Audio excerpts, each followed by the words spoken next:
Okay, everybody. Hope everybody's doing all right. Everybody's staying home. Things, of course, are starting to heat up as far as the coronavirus. Clearly, the numbers are going up. So please, please, please, don't think you're invincible. Stay home, please. Anyway, we're talk about shorting out circuits today. It's one of the things we're going to talk about. Which I've got set up here an LED. This is actually supposed to be a flower. I just never folded up all these pieces of paper, and it works out better like this anyway. Attached to a battery.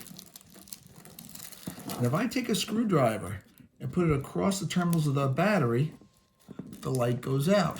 And I'm holding it right now across there. See if I can do it so you can actually see. All right, let's get it. And there, I'm touching the two ends, and it's off. Get it out of there, and the light goes right back on again. Now, why does that happen? Why does it behave that way?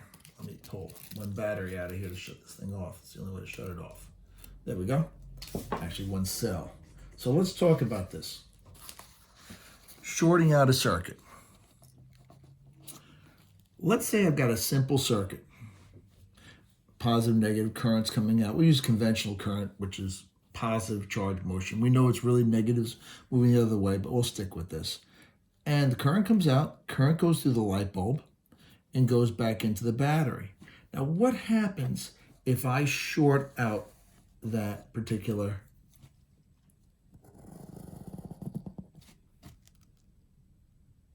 light bulb?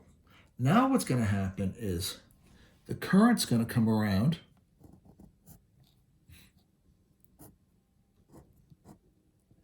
but none of it goes in this direction. There's no current going through here because the current's going to see the wire and the light bulb. And the wire is much easier for the current to pass through. It has the least amount of resistance. So the electricity is going to take the path of least resistance. It's going to come here, go around like that, and go back into the battery. There's going to be nothing going through here. I is going to be 0, and this guy is going to be dark. So, when placing a wire across the terminals of a device, the electrical current will follow the path of least resistance. That's actually going through the wire. Pass completely through the wire with no current going through the device. So it's going to go all through this wire here and nothing's going to go through the device. Now, I did this with a simple circuit. What happens if I try this with a little bit more complicated circuit? What about if I've got a nice series circuit here like this? 80 volts. I've got a 6 ohm, a 14 ohm resistor, and set up in series. Find the current in each device both with or without R1 being shorted out. So we're going to do R1 not being shorted out at first. Now, just like before, this turns out to be a series circuit. So the first thing we do is find out what the equivalent or total resistance is. They just add up here. R total equals R1 plus R2. 6 ohms plus 14 ohms gives me 20 ohms. I'm going to fit that into there. Then,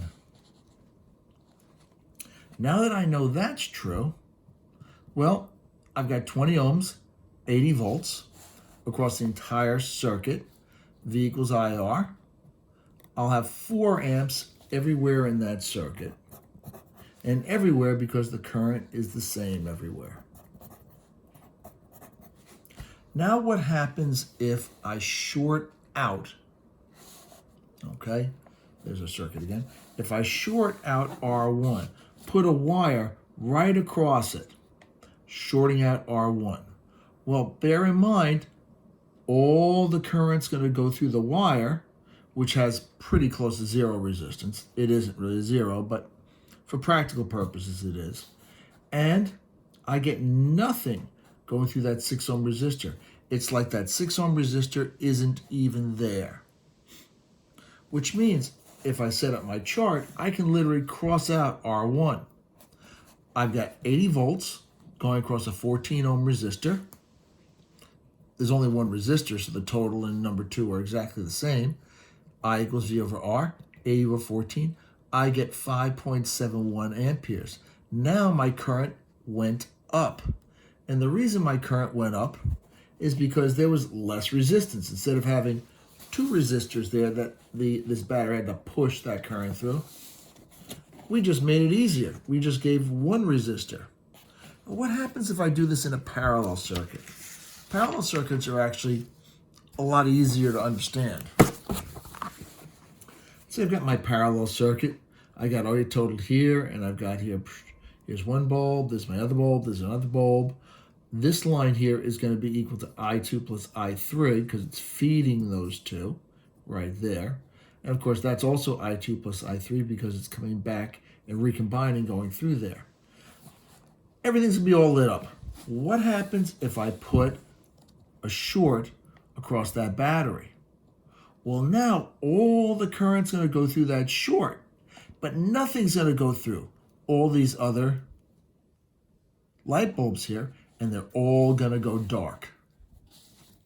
Okay? So basically, it just goes flooding through that 1 wire.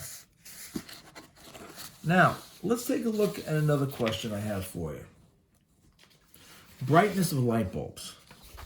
And you've got here 2 setups. Bulb A and bulb B clearly in series, and bulb A and bulb B in parallel. Bulb A is 5 ohms, bulb B is 10 ohms, and same over here. In each case, which bulb is brighter, A or B? And I'm going to ask you to pause here, take out your reference tables, and see whether you could figure it out yourself.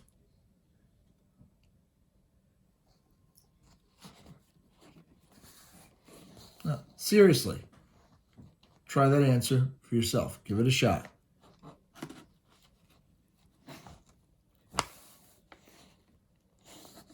Now really, come on, give it a try. Pause it here. All right, come on, give it a shot. All right, let's go over it. I give up. Now, what we know is that power is related to the brightness. Oh, power is related to the power. No, power is related to the brightness. I'm going to have to repost these. Of the bulb. And we know power equals VI, or I squared R, or V squared over R. We're going to ask what is the same in each circuit. Put that back a little bit. Well, in the case of series, you know that current is the same. I total equals I1 or IA equals IB. Well, if current's the same, we want to pick one of the equations which has current in it and resistance, because resistance we know, current's the same, and we can make a decision based upon knowing those 2 things. That means you want to pick P equals I squared R. You know the I is going to be the same in both cases, and as your resistance goes up, your power is going to go up. So the 10 ohm bulb is going to be brighter in the case of the series circuit. Now, what about the parallel circuit? Well, in parallel, okay. Quiet. Parallel, you know that voltage is going to be the same. VT equals VA equals VB. Now, in that case, you want to use V squared over R. V is going to be the same. And so, as you increase your resistance, your power goes down. Which means, in that case, now the 5 ohm is going to be the brighter.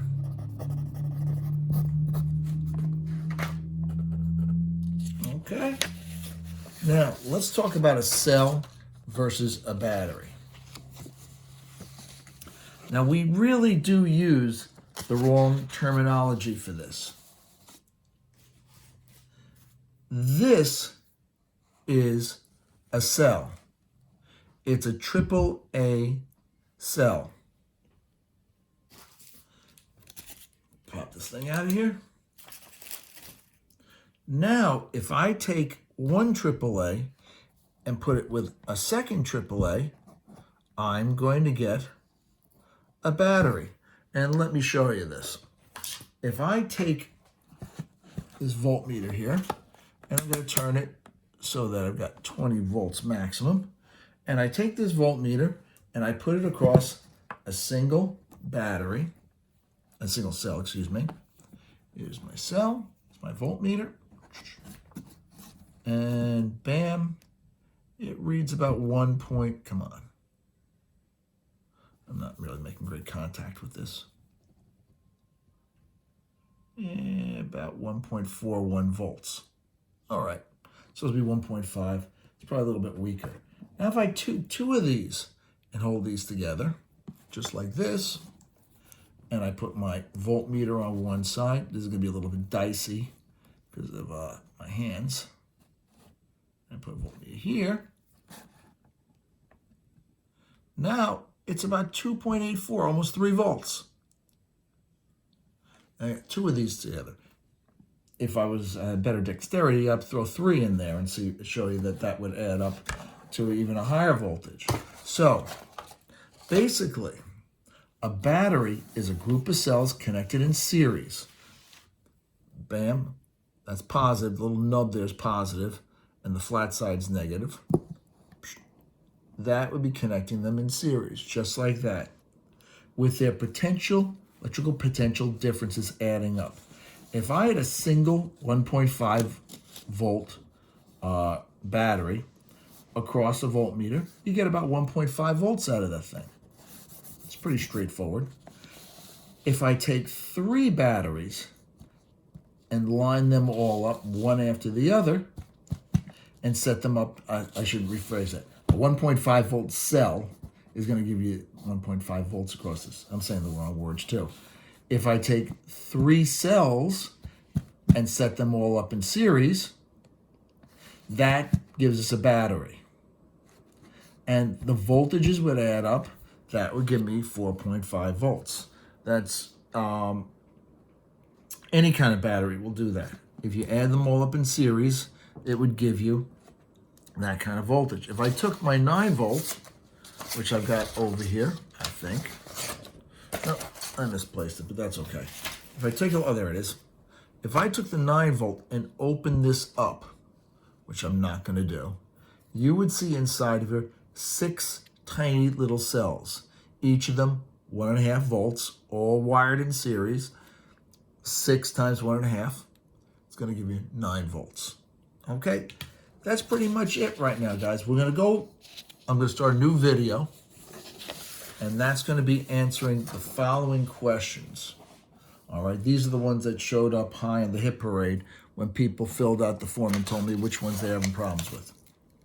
8, 9, 12, 28, 32, 45, 46, and 52. Actually, I did a bunch in that 45 to 46.